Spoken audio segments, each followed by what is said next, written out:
அனைவருக்கும் டிவைன் ஹீலர்ஜி மற்றும் ரைக்கி தாந்திரிக் மாஸ்டரின் அன்பு வணக்கம்.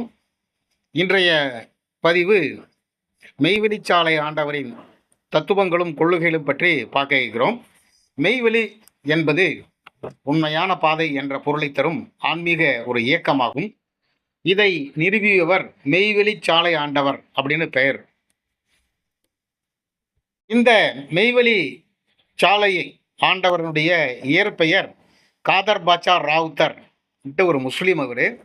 இவர் 1857 திண்டுக்கல் மாவட்டத்தில் மார்க்கம்பட்டி அப்படின்ற இடத்துல பிறந்தார். சின்ன வயதிலேயே இஸ்லாமிய குடும்பத்தில் பிறந்திருந்தாலும் குரான் உள்ளிட்ட மத போதனைகள் கற்றவர். மனிதன் ஏன் பிறக்கிறான், மரணத்திற்கு பிறகு மனிதனுடைய நிலை, இந்த கேள்வி அவருக்கு ஆழமாக பதியது. பல சன்னியாசிகள், பக்ரிகள், மத போதர்களை அவர் சந்தித்தார். உண்மையை கண்டறிய உண்மையான ஆன்மீக பாதையை தேடினார்.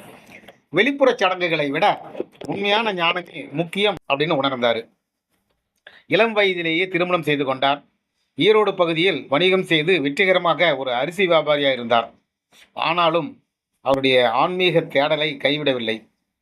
அவரது வாழ்க்கையில் மிகப்பெரிய மாற்றமாக தணிகை மணிபிரான் என்ற குருவை சந்தித்ததாக மெய்வெளி நூல்கள் கூறுகிறது. குருவின் வழிகாட்டுதலின் பல ஆண்டுகள் ஆன்மீக பயிற்சியில் இருந்து பல போதனைகளை மக்களுக்கு செய்தார்.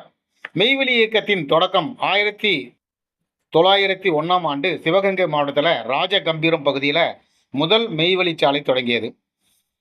எல்லா மதங்களும் ஒன்றே அப்படின்ற கருத்து தான் இதனுடைய முக்கியமான கொள்கை. சாதி வேறுபாடு வேண்டாம், மத வேறுபாடு வேண்டாம், மனிதன் உண்மையை அறிய வேண்டும், இறைவன் ஒருவனே, பெயர்கள் மட்டும் வேறுபட்டன, அன்பும் ஒழுக்கமும் ஆன்மீகத்தின் அடிப்படை. இதுதான் அவர் சொன்ன முக்கியமான கொள்கைகள். மெய்வெளிச்சாலை ஆண்டவருடைய முக்கியமான கொள்கைகள்னு பார்த்தோம்னா, கடவுள் ஒருவனே, பெயர்கள் மட்டும் வேறுபடுகின்றன அப்படின்னாரு.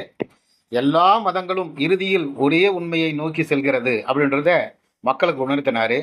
சாதி மத இன வேறுபாடுகள் மனிதனால் உருவாக்கப்பட்டவை, ஆன்மாவே நித்தியமானது, உடல் தற்காலிகமானது அப்படின்றது சொன்னார். மனிதன் மரணத்தை வெல்லக்கூடிய ஆன்மீக நிலையை அடைய வேண்டும் அப்படின்றத முக்கியமான கொள்கையில் ஒன்று. வாழ்க்கையில் உயர்ந்த குறிக்கோள் இறை உணர்வு அப்படின்றத சொன்னார். இவருடைய கொள்கைகளில் முக்கியமானது சாகா தலை, வேகா கால், போகா புனல் அப்படின்ற கொள்கைகள். இந்த முதல் எழுத்துக்களை எடுத்தோம்னா சாவே போ அப்படி, அதாவது மரணமில்லா பெருவாழ்வு வாழ்வதற்கு வழி இருக்கிறது அப்படின்றது சொன்னார். ஆன்மீக போதனை அப்படின்னு சொன்னால் உண்மையை தேடுவதே மனிதனின் கடமை அப்படின்னாரு. குருவின் வழிகாட்டுதல் மிக மிக முக்கியம் அப்படின்னாரு.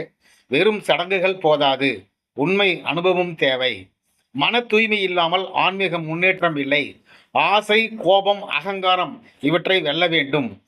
பொய் பேசாத வாழ்க்கை வாழ வேண்டும். ஒழுக்கம் ஆன்மீகத்தின் அடித்தளம் அப்படின்னு சொன்னார்.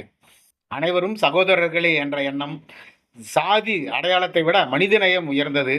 பெண்களுக்கு மதிப்பு அளிக்க வேண்டும். பிற மதங்களை இகழக்கூடாது. உலக சகோதரத்துவம் உருவாக்க வேண்டும். வாழ்க்கை முறை அப்படின்னு சொன்னால் புகைப்பிடித்தல் தவிர்க்க வேண்டும், மது அருந்துதல் தவிர்க்க வேண்டும், சூதாட்டம் தவிர்க்க வேண்டும், திருடு அநியாய வழி தவிர்க்கப்பட வேண்டும், எளிமையான வாழ்க்கை வாழ வேண்டும், சைவ உணவு முறையை ஊக்குவிக்க வேண்டும் இப்படின்னு சொல்லிட்டு இவர் நிறைய சொல்லியிருக்கிறாரு. இவர் காரைக்குடி பக்கத்தில் மெய்வெளி அப்படின்ற இடத்துல மெய்வெளி சாலை ஆண்டவர் அப்படின்ற ஒரு இடத்துல ஆன்மீக போதனை மதகுருகளை வச்சு செஞ்சிட்டு இருக்கிறாரு. இவர் மறைந்தாலும் இவருடைய கொள்கைகள் இன்னும் நிலைத்திருக்கிறது. ஒழுக்க கட்டுப்பாடுகள், எளிமை இங்கெல்லாம் ரொம்ப அதிகமாக இருக்கும். இந்த மெய்வெளி சாலை அந்த பகுதிக்குள்ளே போனாவே நமக்கு இறைத்தன்மை வந்துடும். அந்த அளவுக்கு அங்கே கட்டுப்பாடுகளும் எல்லா மத போதனைகளும் அங்கே நடந்துக்கிட்டு இருக்குது. ஆண்டவரின் மனிதகுல செய்திகள் அப்படின்னு பார்த்தோம்னா, உண்மையை அறிதல், உண்மையை அறிந்தால் பயம் மறையும். மதம் மனிதனை பிரிக்க அல்ல, ஒன்றிணைக்கத்தான். இறைவனை உணர்வதே மனித பிறவியின் வெற்றி. உள்ளத்தை மாற்றினால் உலகம் மாறும். அன்பே உயர்ந்த வழிகாட்டி இப்படின்னு சொல்லிட்டு நிறைய போதனைகள் செஞ்சிருக்கிறாரு. மெய்வெளி சாலை ஆண்டவரின் போதனைகளில் மையம் உண்மை, ஒற்றுமை, ஒழுக்கம். இன்றைய உலகில் மத வேறுபாட்டுக்கு மாறாக அவர் கூறிய ஒற்றுமை கொள்கை மிகவும் பொருத்தமானது. மனிதன் தன்னை அறிந்து இறையை உணர வேண்டும் என்பதே இவருடைய இறுதிய கொள்கை. இப்படிப்பட்ட மகா சத்தியவானுடைய மெய்வழிச்சாலை ஆண்டவனுடைய கொள்கைகளை நாமும் கடைபிடித்து வளவான வாழ்வு வாழ வேண்டும் என்று கூறி இந்த பதிவை நிறைவு செய்கிறோம். இந்த பதிவு பிடித்திருந்தால் சப்ஸ்கிரைப் மற்றும் ஷேர் செய்யவும். நன்றி, வணக்கம்.